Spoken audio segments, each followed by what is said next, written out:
Hey everybody, this is rture and welcome to this video. In this video, I'm going to explain you how you can use the moving averages on a 4-hour time frame to spot a trend reversal on some altcoins. This video is sponsored by crypto.com.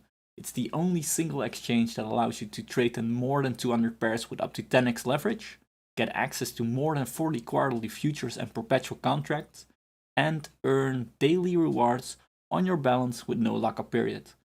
Find all the information right at the description of the video and earn extra $50 USD worth of CRO using the link below.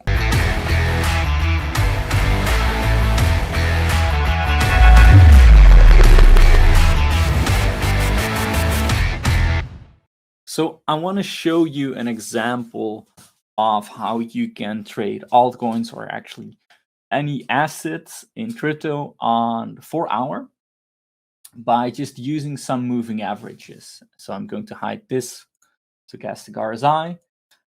And you can use moving averages for an indication of momentum or an indication of trend. And by viewing a few of these moving averages, it's easier to spot that momentum or a change of trend. So let me show you this in the example of Alchemix. This is a coin that has shown really decent reaction to this moving average cross and the price crossing these moving average. So I think this is a really good example. But let's start with how you can set up something like this. You can go to indicators, you can go to moving averages, you can go to the moving average exponential and add these to your chart. And in my opinion, it doesn't really matter which moving averages you use as long as you have a short-term moving average, a mid-term moving average, and a longer period moving average. So find the moving averages that you like or you trust, from different charts. And the moving averages I use is this one. It's the 10 EMA first. So it's a 10 moving average exponential. Then I use the 20 EMA. I use a 55 EMA. It's not really the 55 EMA, it's actually the 50 EMA of that 10 EMA, but it's quite close to the 55 EMA and it's easier to set up for you. And then the longer period one is the 100 moving average. So let's start why I use them. The 10 EMA is the one I use because it shows some really short-term price action. It shows that momentum if price really starts getting above or showing some impulse in the trend. Price often moves above that 10 EMA. Then I use that 20 EMA, which is actually the real short-term moving average I use. Price tends to respect that one quite well. And I can use that 20 EMA for some decisions in how to enter the trend. Then the 55 EMA here, the blue one, the dark blue one, is one for a longer term price action, and it already gives some information about that momentum. But I think the real long-term trend indication is that 100 MA, and it's the yellow line over here. So let me show you what I mean in this example. So if price is going down, you can see that price is moving below all these moving averages, and all these moving averages are sloping down and actually eventually also fanning out. So the distance between them is becoming bigger. But let's focus first on the direction and the order of these moving averages. So what you will see is that if momentum is really down, you can see that the 10 EMA is below the 20 EMA, and those two are below the 55 EMA, and those are below the 100 MA. So you can see them nicely below each other. And what also is often true for these downtrends is that price often has impulse moves, but starts to pull back to these moving averages and then has impulse moves again. So if you see continuation that way, it's probably better not to buy, and you could even short some assets based on such strategies. Just trade along the trend. The problem here is that a lot of coins in crypto can be shorted, especially smaller caps. But you can wait for the better conditions to actually long it and just stay out of the market.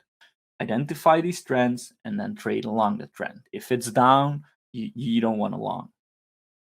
But you want to spot where the trend is changing. So over here is an example where you can see that price is getting above these moving averages. And now how that looks. So price over here is losing some momentum. It's still downtrending here.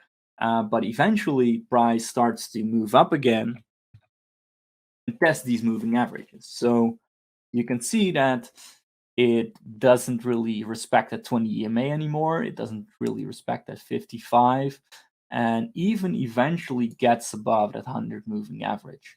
This is where it gets really interesting, where if we remove the 100 moving averages, you can see that these averages are already starting to cross. So that means that the shorter term momentum from the 10 and 20 EMA is actually above that 55. So it means the short term momentum is up.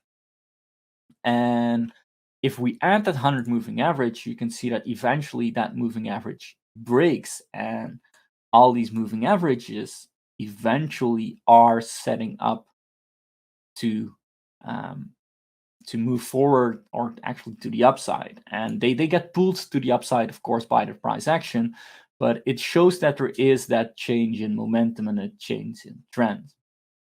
So when you see something like this happen, it's often a good moment to see if there are any trades along the trend, or there is a change in direction. And that's where you can see a nice move like this. And I also prepared another example for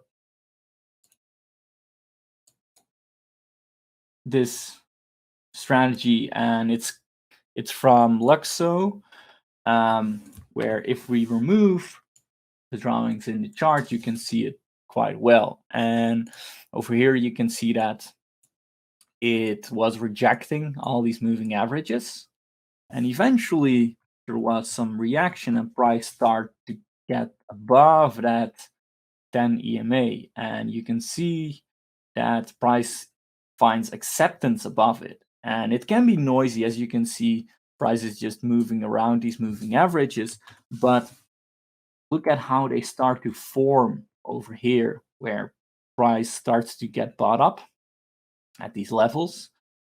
Price is reacting to those levels, and they are nicely above each other. And from there, when they are nicely above each other, and of course that 10 and 20 can be a little bit intertwined, going through each other. But once you see that momentum pick up again, this is the test of the 100 moving average, and then there is that momentum here. That's where you could say, okay, let's take on a position, because I see that these moving averages are holding, this level is holding, this horizontal level, and there is that initial momentum again. And a few green candles, maybe some wicks at those moving averages are a good sign that it might continue the uptrend. And that's what you see here. So your invalidation is below here. So let's draw it like this. Invalidation is somewhere below here. Of course, be aware of wicks. Your entry is after some confirmation over here. And then you can just follow the trend with these moving averages, or set some targets towards previous resistances, like you can see over here. And there you have quite a nice trade. So this is an example for using these moving averages to spot that trend change from a downtrend to an uptrend and finding a good entry.